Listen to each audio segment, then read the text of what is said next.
are not statements. These are crimes that harm innocent American citizens. The First Amendment guarantees the right of the people to peaceably assemble. What we saw last night in Washington and across the country was not that. To that end, President Trump is demanding action to protect American citizens, to protect American businesses. 17,000 National Guard are deployed in 24 states, but according to General Milley, only 2 states have deployed more than 1,000. There are 350,000 National Guard available overall, and for the lawlessness we are seeing, far more needs to be done. Governors across the country must act, deploy the National Guard as it's fit, and protect American communities. As President Trump has said repeatedly, it's very important that we have peaceful protesters and support the right of peaceful protesters, but we cannot allow a situation like what happened in Minneapolis to descend further into lawless anarchy and chaos. And we understand that very well. And with that, I'll take questions. Yes. To your point, the country is in crisis. There's a global pandemic that has claimed more than 100,000 lives. At least 40 million people are unemployed. There are now protests and racial tension ripping apart many cities. Where is the president? Why has he not delivered an address to the nation, as many of his predecessors have in a time of domestic crisis? So the president has delivered multiple statements on this. The president, as recently as 48 hours ago, was out talking about what a tragedy the death of George Floyd was, how it has weighed on his heart, and how he encourages peace and lawfulness in our streets and peaceful protests. So he has said that repeatedly. He's made many statements to this effect, but what I would note is continual statements, as he's made day and day and day and day again, they don't stop anarchy. What stops anarchy is action, and that's what the president is working on right now. To that point about the anarchists, you said this morning that the president is focused right now on rooting out Antifa. George Floyd did not die in Antifa custody. He died in police custody. What's the president doing to reform policing tactics and excessive use of force by police? Yeah, so it's an important question for sure. And this president, if you look at the actions his DOJ has taken, there's a civil rights investigation into the death of Ahmaud Arbery. There's a civil rights investigation into the death of George Floyd. It is a tragedy what we saw. I mentioned to you that the president was extremely upset when he saw that video. And he continues to, the DOJ continues to pursue those charges. And he's recognized injustices for a long time. Since he was a candidate, he talked about Sandra Bland and what a terrible video that was too. So he recognizes injustices where they are, but at the same time, he also recognizes that we can't allow organized groups like Antifa to commit some of the heinous acts that we've seen. John. Yeah, Billy, in his call with the governors, the president said that he had put General Milley in charge of all this. What does that mean? Yeah, so the Joint Chiefs of Staff in charge of policing American streets. What did he mean? So I'm not going to get ahead of any actions that will be announced, but what I will say to you is this, that he has had 2 briefings today with Secretary Esper and AG Barr, and General Milley was there, and there will be additional federal assets deployed across the nation. There will be a central command center in conjunction with the state and local governments that will include General Milley, Secretary Esper, and AG Barr, but I won't go any further in announcing what actions. But can you explain what the president meant when he told the governors, I have put General Milley in charge? What does that mean? Because that sounds like a total break here. The chairman of the Joint Chiefs of Staff being in charge of a domestic issue. And ensuring that, as the president has said, and this has been taken out of context, by the way, that our streets are dominated with a police force and with a National Guard presence, so that, let me explain a little bit about how this works. If there's a peaceful protest, police will form a line. And what we've seen are those lines have been overwhelmed by massive protests that have turned into riots, the peaceful protests to be distinguished from the riots we've seen. And when those lines are overwhelmed, law enforcement gets on the defense. So what the president has said is he wants to dominate the streets with National Guard, with a police presence, and what studies have shown, as General Milley noted, he was in that governor's call, and his points all pertain to the National Guard, and he noted that there are several studies that when there's an overwhelming National Guard presence, it actually de-escalates the situation and causes less civil unrest. So General Milley has really been on point in talking about the National Guard, the effectiveness, and ensuring that they're utilized to great effect across the country. What's been taken out of context? Because I mean, I have the exact quote. It's a very simple one. He just says, that he has put General Milley in charge. No, not, I wasn't suggesting that quote was out of context. The dominate, I've seen some networks that have talked about dominating protesters, and I've been around the president all day. Anytime he's used the word dominate, it was with regard to dominating the streets and ensuring that we have peace in our streets. Yes. Yes, Scott. Thanks. In addition to the tough talk the president has been talking about taking action against looters and some of the violent elements in the protests that we've seen, why isn't he also supplementing that message by calling on these people to remain calm, to go home, to not destroy property, businesses, so on?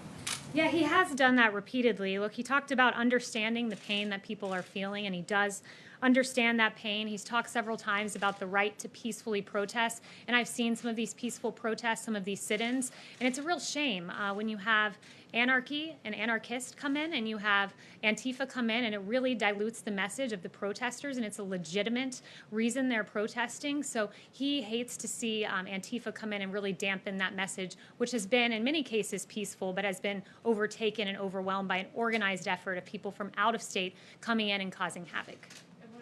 Is he traveling on Friday? Is he going to Maine? He still plans on going to Maine. I haven't heard any other changes to that effect. Yeah. We just. Thank you. I like your mask. That's really Thank you. cool. I have a quick follow-up about police reform. National Security Advisor Robert O'Brien says he does not think there is systemic racism among law enforcement in the U.S. Does President Trump share that view? Look, I think where the president stands is he does not believe, he fundamentally rejects the idea that these egregious actions of these 4 Minnesota officers are representative of our police force as a whole. Most of our officers in this country are good, hardworking men and women who work every day to police our streets. He's recognized cases of injustice. I noted Sandra Bland back when he was in the primary. I've noted more recently Ahmaud Arbery and then George Floyd. So he recognizes these injustices. He puts a focus on them, but he also recognizes our valiant police officers who have taken to the streets each and every night over the last 6 nights and protected our communities. And on Antifa, can you explain what the legal authority the president is for designating Antifa as a terrorist organization? And can you also talk about why he does not want to label white supremacist groups that are domestically located as terrorist organizations as well? So let me address the first part about legal authority. Title 18, Section 2331 allows that the term, it defines domestic terrorism as involving acts dangerous to human life that appear intended to influence the policy of a government, and other elements are laid out, and it allows the Department of Justice, when utilizing this statute, to invoke greater investigatory authority and to invoke harsher penalties. I would note that the Justice Department has in the past used domestic terrorism in consultation with acts of white supremacy or what were racially motivated acts. Like in April 2020, a Florida man pled guilty to threatening an African-American Charlottesville City Council candidate. And at that time, the FBI Joint Terrorism Task Force was utilized. Same in the case of February 2020, where it was used in connection to 4 racially motivated violent extremists. And I would also note the president's long history of condemning white supremacy and racism. There is no place in society for these egregious, despicable ideologies. Jen. Why haven't he designated any white nationalist groups as terrorist organizations? It has been used. I explained how in this case that domestic terrorism will be used as a way that the crime is prosecuted. It's a prosecutorial method, and it was utilized in the same exact way with regard to white supremacy. Yes. Kaylee, on the Minnesota police officers, is he suggesting that they should be charged as well as the officer who's already been charged, the other 3? And also on Antifa, can you explain a little bit about how would he know, or how is he talking about how you would identify members of Antifa? Since they're a very loose organization, it would be very difficult to tell who is part of Antifa. So first, I was just on the call with the president where he expressed his dismay with those 3 officers who watched. I'll leave it to the state to pursue those charges if they decide to. It was the state that pursued the initial charge, but the president has expressed his complete dismay with those actions. With Antifa, I do think it's important to note that they are a big element of this protest. AG Barr has noted that. Ambassador O'Brien has noted that. We have ample evidence that DOJ has received indicating that Antifa is responsible for that unrest. But as to exactly how Antifa is identified, that would be more of a question for DOJ. Yes. When you talk about additional federal assets, does the president have authority to deploy forces across the country beyond the National Guard? He does, and look, we're looking at every tool in the federal toolkit available to us. You know, ideally, this would have been resolved at the state level. The states, after all, have the police power embedded in the 10th Amendment, and it is their responsibility to patrol their streets. But you're right to say that there are many federal authorities, including the one you cited, available to us. Did you bring this up with the governors in the phone call today? The focus of the call with the governors was really the National Guard, not that specific tool in the toolkit that you mentioned, but the National Guard and how it should be utilized much stronger than it's currently being utilized. Yes, I will go to, let's see, Jeff. Okay, thanks. Following up on what John was asking earlier, Governor Whitmer, she said she found the president's call today deeply disturbing, and she said the president told the governors they need to put it down or they would be overridden. So what, I mean, is there a specific authority he's using? Because as you know, Posse Comitatus really prevents the use of the army to put down domestic insurrection of any kind. Yeah, I don't know why Governor Whitmer would be dismayed at the president telling governors to do their job. It is their responsibility to police their streets. They have the police power embedded in the Constitution. They have quite clearly, many of them, failed to do their job. Look at the scenes we have seen. And it's gotten to the point where today the president has said, enough is enough. You know, there are tools I can use, namely deploying National Guard, many others that Steve cited one, the Insurrection Act. It's one of the tools available. Whether the president decides to pursue that, that's his prerogative. Right now, we're looking at a focus on the National Guard. That's where it currently stands. And, you know, there's a distinction between the National Guard and military forces in the street, I would note. The National Guard are the friends and neighbors in these communities who are used, and as I noted, the study from General Milley, used to great effect when they are deployed. So the focus of the call was the National Guard, encouraging the deployment, far more than the 17,000 out there, and utilizing them this evening, certainly. Would you like to see 100,000 National Guard on the street or 200,000 right now? I won't put a number on it. I think it's incumbent on governors to look at the situation. You know, a case in Texas might not merit the same thing as, you know, New York City. So he's encouraging the governors to up those levels, but there's not a specific number that he has in mind. David. Haley, there is a perception that the president is hiding in the bunker on the racial protest issue. He was literally put in a bunker on Friday night by the Secret Service. I mean, would you agree that he is hiding out on this issue, and is that a good posture to be in? I would not agree with that at all. Look, I was on the phone with the president at least half a dozen times yesterday, and every time I talked to him, he was telling me about a different action he had taken, whether it was talking to a governor about this or a foreign leader about ventilators. This president has been leading. He met with generals yesterday. He's each and every moment taking another action to try to solve and resolve what we've seen in our streets where the governors have failed. He's stepped in. He's acting. He's hard at work. You've heard from him on this issue any number of times, and he's working because that's the job of the president, is to keep this country safe. Well, we haven't heard him on camera that much. Is he going to give some kind of speech or a specific event about all these disturbances in hundreds of cities? I really think that that's a misnomer in the media. You know, it was really appalling, some of the coverage I saw, like the New York Times yesterday made no mention of the myriad times that the president has spoken on this issue. Instead, in paragraph 14, they made a cursory mention of his remarks at Space Force, most of which, at least half of which, pertain to George Floyd. There was a Washington Post article with an egregious headline about Trump staying silent. He hasn't been silent on this. I have a whole list of his remarks there, and instead, paragraph 23, they note, oh wait, we're contradicting our own headline. The president did in fact make remarks. Contrary to the silent headline, you had Don Lemon on CNN saying at 9:38 p.m. on Saturday night, the president's been silent. Ironically, that comment came 4 hours after the president was quite audibly speaking at this issue. I was there for the remarks, and then you had CNN double down the next day, Sunday afternoon, saying the president was silent. And you know, I don't want to bore you with reading out all of the statements, but it sounds like I should read a few, like the president saying it's a grave tragedy that filled Americans all over the country with horror, anger, and grief, and I stand before you as a friend and ally to every American seeking justice. He said, I understand the pain the people are feeling. I can go on, but I would just be repeating what the president has already said, because make no mistake, this president has not been silent, and at this moment, he is acting to protect this country from the lawlessness we saw just out here in Lafayette Park last night.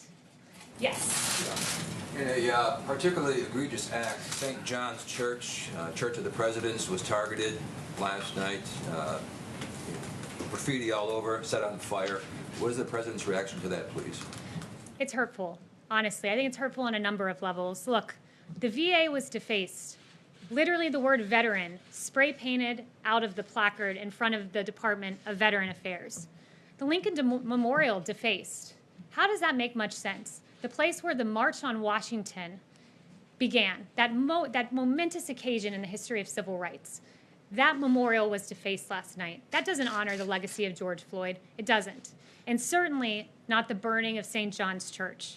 Look, St. John's, I think it's important to go through a little bit of this, but Reverend John C. Harper was the St. John's rector many centuries ago, at least decades, centuries and a few decades ago.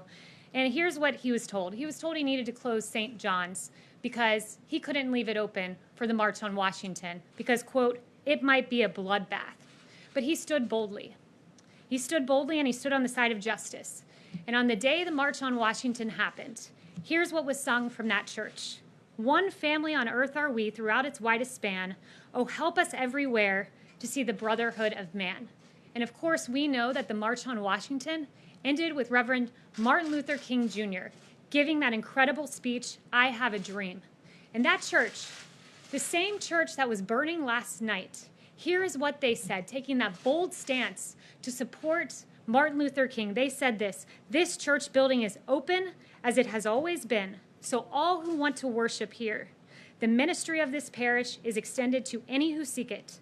Our fellowship with one another has no limitations whatsoever. That church supported the bold civil rights moment of the March on Washington, which began at the Lincoln Memorial. That doesn't honor the legacy of George Floyd. It doesn't further the cause. And those are violent anarchists, Antifa, who are taking advantage of the pain of people, the pain of the peaceful protesters. It's inexcusable, and we have to stand as one America against the burning of the church and the defacement of the Lincoln Memorial. Chanel. Haley, is it possible that DC will be placed under martial law in order to protect these national monuments from further destruction? And second, under the Civil Rights Act of '68, will this administration investigate either members of Congress or political organizations who are funding or tied to Antifa moving forward?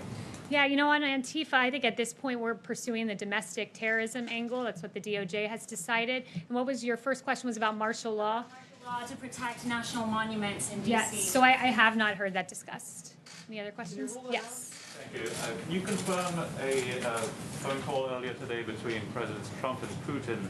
And if so, considering what the President said to governors later in the day, did he ask President Putin for advice on how to quell unrest in his own country? I don't have any details on that call. I wasn't a part of it, I'm not entirely certain what was discussed, but the call did take place. Yes. Does the president regret using phrases like when the shooting starts, the looting starts, the shooting starts, and phrases like vicious dogs? Is he considering apologizing? So the president on the looting point, he was taken wildly out of context. Twitter, it's interesting to watch. I've seen multiple instances of real incitement of violence on Twitter, but they've never penalized those users. Like, for instance, Iran. We've seen horrific tweets from the Iranian regime about the elimination of the Zionist regime, to quote them, and that was never flagged. Interesting that their gut instinct was to flag the president, and they did so in an accurate way. The president very clearly laid out what he meant by that tweet, that looting leads to shooting. And we have seen the unfortunate killing of one person in Minneapolis. There were 7 people shot in a St. Louis riot a few nights ago, and the president clearly laid out what he meant. But it is interesting to watch the gut instinct of Twitter to go ahead and label what the president said as somehow inciting violence, which it absolutely was not. But look, I want to say this. We cannot let violence and we cannot let looting and a few bad actors divide us as an American people. The American spirit is defined by love and mutual acceptance and kindness. And despite the horrific scenes we've seen play throughout the media, there's some things that we haven't seen. And I think it's important for the American people to see them. And Judd, I'm going to call for that soundbite now of some video that I think it's very important for us all to watch.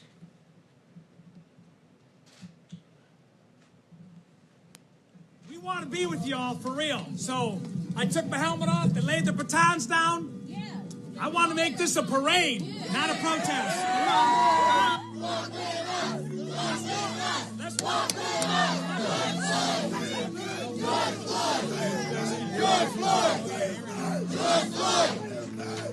Not 1 ounce of damage. Nobody's arrested. Nobody got hurt. This is the way it's supposed to be.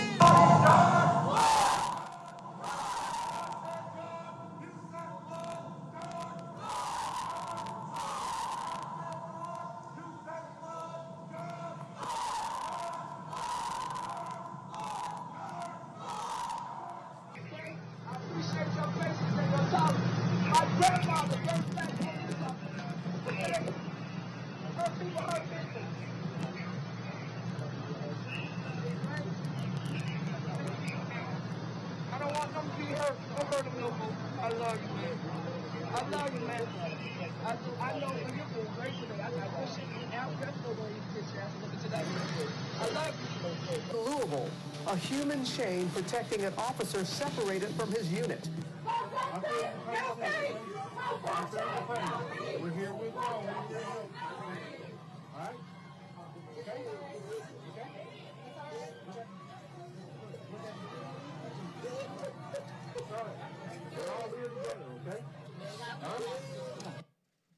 Across the country, we've seen examples of police protecting protesters and protesters embracing police, and it's been beautiful to watch, though those images have not been played all that often. And I just want to leave you with a quote from Martin Luther King Jr. that we must learn to live together as brothers, or we will perish together as fools. Thank you.